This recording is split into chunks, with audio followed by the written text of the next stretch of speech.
नमस्कार, बहुत स्वागत है आपका। आप देख रहे हैं सुनो सरकार, आपके साथ मैं हूं आसिफ शेख। सुनो सरकार यानी वो कार्यक्रम जहां हम उठाते हैं आपसे जुड़ी समस्याएं, आपकी परेशानियां। इस शो के जरिए हम मांगते हैं जिम्मेदारों से जवाब, ताकि आपको मिल सके आपकी समस्या का समाधान। तो चलिए शुरू करते हैं सुनो सरकार की आज की कड़ी।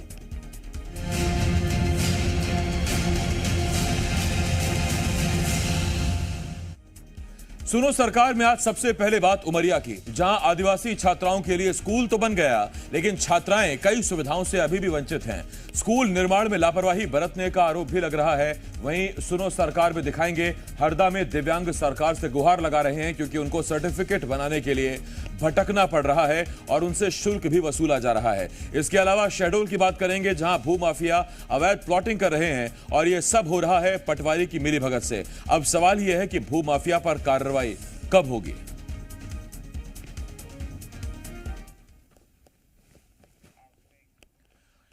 सबसे पहले बात करते हैं उमरिया की, जहां एक सरकारी स्कूल की उमरिया में आदिवासी छात्राओं के लिए एक स्कूल का निर्माण किया गया। स्कूल का मकसद यही था कि एक ही परिसर में छात्राओं को पढ़ने और रहने खाने की सुविधा मिलने लगे। करोड़ों की लागत से यह स्कूल तो बन गया, 2 साल से चल भी रहा है, लेकिन छात्राएं अभी भी कई सुविधाओं से वंचित हैं। तो साथ ही स्कूल निर्माण में लापरवाही बरतने के आरोप भी लग रहे हैं।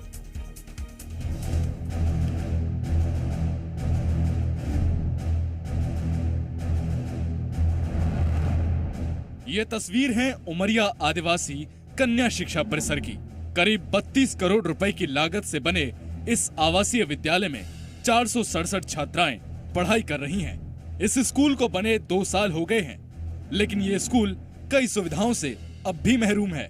स्कूल में 3-3 खेल के मैदान हैं, लेकिन उनकी हालत सबके सामने है। स्कूल की कई दीवारों पर दरारें आ चुकी हैं, जिन्हें सीमेंट से ढकने की कोशिश की गई है। सबसे हैरत की बात है स्कूल की सुरक्षा के लिए बनी ये बाउंड्री वॉल। जरा इस बाउंड्री वॉल को गौर से देखिए। इसकी ऊंचाई इतनी है कि कोई भी आसानी से इसे पार कर स्कूल में घुस सकता है।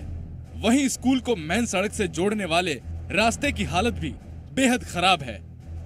इधर तो ग्राउंड है खेलने के लिए, लेकिन हम खेल ही नहीं सकते, क्योंकि इधर जो बने हैं सिर्फ बने बस हैं। इधर नेट भी नहीं लगा है, बास्केटबॉल वाला ग्राउंड बना है तो नेट नहीं लगा है, और वॉलीबॉल वाला ग्राउंड बना है तो वहाँ भी नेट नहीं लगा है। सबसे पहली समस्या यही है कि इधर आने जाने का रास्ता नहीं है, बहुत ही उबड़ खाबड़ है, और बरसात में इधर कीचड़ भी हो जाते हैं और आने में सबसे ज़्यादा प्रॉब्लम होती है। स्कूल का गेट है, मेन गेट, वो बड़ा सा नहीं है जिसमें हम नाम लिख सके अपने स्कूल का। उसमें गेट बड़ा बनवाया जाए जिससे हम अपने परिसर का नाम लिखवा सकें। जवाहर नवोदय विद्यालय की तर्ज पर राज्य सरकार ने सभी जिलों में आवासीय आदिवासी कन्या शिक्षा परिसर की शुरुआत की थी। मकसद यही था कि इन शिक्षा परिसरों में आदिवासी छात्राओं को पढ़ने और रहने खाने की सभी सुविधाएं एक ही जगह में मिल सकें। लेकिन उमरिया में निर्माण एजेंसी की लापरवाही के चलते छात्राओं को अब भी कई सुविधाएं नहीं मिल पा रही हैं। सुविधाएं मुहैया करवाने के लिए स्कूल प्रबंधन भी कई बार जिम्मेदार अधिकारियों तक बात पहुंचा चुका है, लेकिन अभी तक किसी ने सुध नहीं ली है। सबसे मेन समस्या जो हम लोगों की है, जिससे पालक, बच्चे और हम लोग भी पीड़ित हैं, यहाँ से पहुंच मार्ग जो है सड़क का, उससे हम लोग काफ़ी परेशानी का महसूस करते हैं। बरसात में यहाँ आना जाना बड़ा मुश्किल हो जाता है, बड़े बड़े गड्ढे हो गए हैं। हालांकि जानकारी मिलने के बाद जिला कलेक्टर ने अब स्कूल परिसर में सभी जरूरी सुविधाएं बहाल करने का आश्वासन जरूर दिया है। अगर हैंडओवर हो गया है तो उसमें अगर कोई भी सुधार कार्य या कोई भी कमी है तो उसको फिर विभागीय तौर पे ठीक कराएंगे, और अगर हैंडओवर मान लीजिए नहीं हो पाया है फिर तो एजेंसी को ही करना है, तो हम इसका पड़ताल कर लेते हैं और जो भी कमियां हैं उसको अपन ठीक कराएंगे। सरकारी राशि के दुरुपयोग के इस तरह के कई मामले गाहे बगाहे सामने आते रहते हैं, जिसमें यह साफ नजर आता है कि सरकारी निर्माण कार्यों में अफसर कई बार किस तरह की कोताही और लापरवाही बरतते हैं। हालांकि कलेक्टर के आश्वासन के बाद अब देखना होगा कि उमरिया के इस आदिवासी कन्या शिक्षा परिसर की छात्राओं को कब तक सारी सुविधाएं मिल पाती हैं। ब्यूरो रिपोर्ट, जी मीडिया।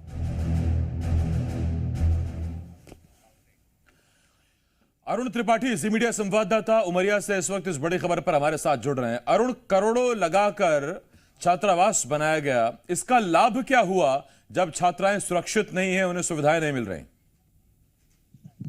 देखिए आसिफ, बताना चाहूंगा कि 32 करोड़ रुपए की लागत से आदिवासी कन्या शिक्षा परिसर उमरिया का निर्माण कराया गया है, जिसमें अध्ययन के लिए विद्यालय और उनके आवास की सुविधा मुहैया कराई गई है। साथ ही उनको खेल कूद की गतिविधियों से, अन्य सांस्कृतिक सामाजिक गतिविधियों से जोड़ने के लिए सरकार ने हर सुविधा प्रदान करने की योजना बनाई थी।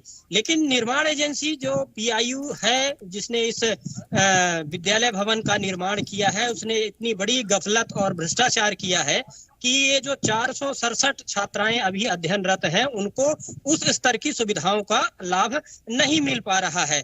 हम जी मीडिया के माध्यम से लोगों तक ये बात पहुंचा रहे हैं और ये दिखा रहे हैं कि किस तरह से जो प्लेग्राउंड छात्राओं के खेलने के लिए, उनके शारीरिक क्षमता के विकास के लिए बनाया गया है, उसमें आदम कद गाजर घास उगी हुई है। ऐसे में छात्राएं उसमें कैसे अपना शारीरिक विकास करेंगी। यही हाल वॉलीबॉल जो ग्राउंड बनाया गया है और बास्केटबॉल ग्राउंड बनाया गया है, उनका भी है कि उसमें भी उस स्तर की सुविधाएं नहीं है। मजेदार बात है और सबसे हैरान कर देने वाली बात है कि जमीन के नीचे बाउंड्री वॉल बनाई गई है। अब ये बाउंड्री वॉल क्या बताती है, किस तरह से बाउंड्री वॉल सुरक्षा के लिए होती है, ये इस बाउंड्री वॉल से हम कैसे माने कि जो 400-500 की संख्या में यहाँ छात्राएं हैं वो सुरक्षित हैं।